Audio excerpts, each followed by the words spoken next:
California wildfire advances as heat wave blankets U.S. West. San Francisco. Firefighters struggled to contain an exploding Northern California wildfire under blazing temperatures as another heat wave hits the U.S. West this weekend, prompting an excessive heat warning for inland and desert areas.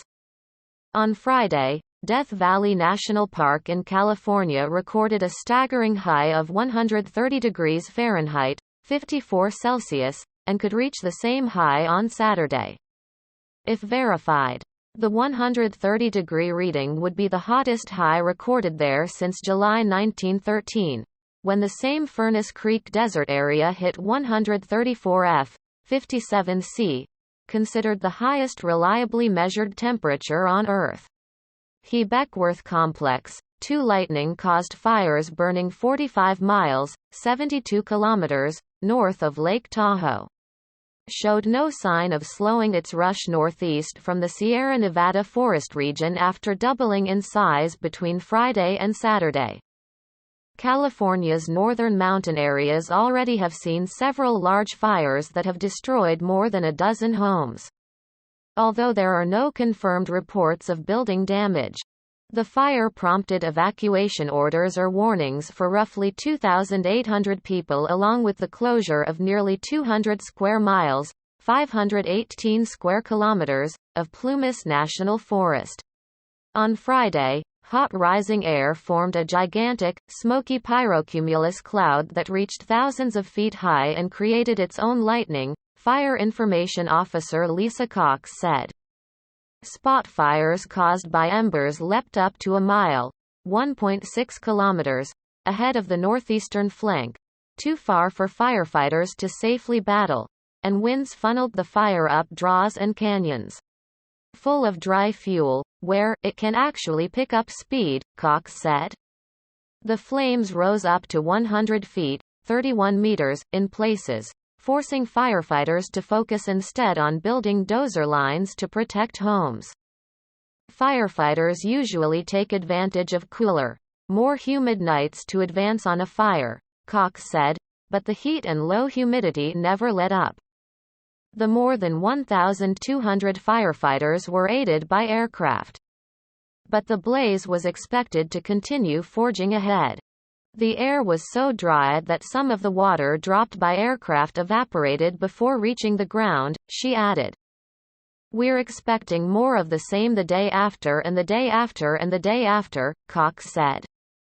The blaze, which was only 8% contained, increased dramatically to 86 square miles, 222 square kilometers, after fire officials made better observations. It was one of several threatening homes across western states that are expected to see triple-digit heat through the weekend as a high-pressure zone blankets the region.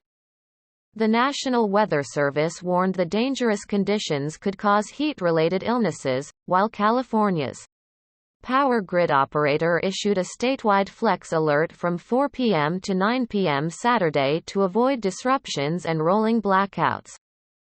The California Independent System Operator warned of potential power shortage, not only because of mounting heat, but because a wildfire in southern Oregon was threatening transmission lines that carry imported power to California. Governor Gavin Newsom issued an emergency proclamation on Friday suspending rules to allow for more power capacity, and the ISO requested emergency assistance from other states. On Saturday, Newsom issued another proclamation allowing the emergency use of auxiliary ship engines to relieve pressure on the electric grid. Palm Springs in Southern California hit a record high temperature of 120 F, 49 C, Saturday. This was the fourth time temperatures have reached 120 degrees so far this year, the Desert Sun reported. Pushed by strong winds, the Oregon fire doubled in size to 120 square miles, 311 square kilometers. Saturday as it raced through heavy timber in the Fremont-Winema National Forest near the Klamath County town of Sprague River. Las Vegas late Saturday afternoon tied the all-time record high of 117 F, 47 C, the National Weather Service said. The city has recorded that record high temperature 4 other times, most recently in June 2017.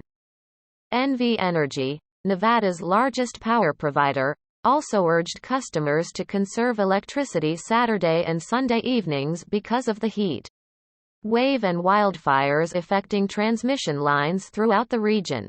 In Southern California, a brush fire sparked by a burning big rig in eastern San Diego County forced evacuations of 2 Native American reservations Saturday.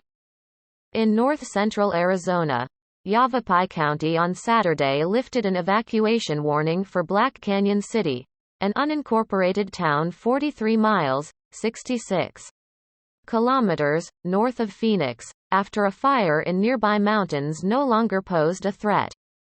A wildfire in southeast Washington grew to almost 60 square miles, 155 square kilometers, as it blackened grass and timber while it moved into the Umatilla National Forest.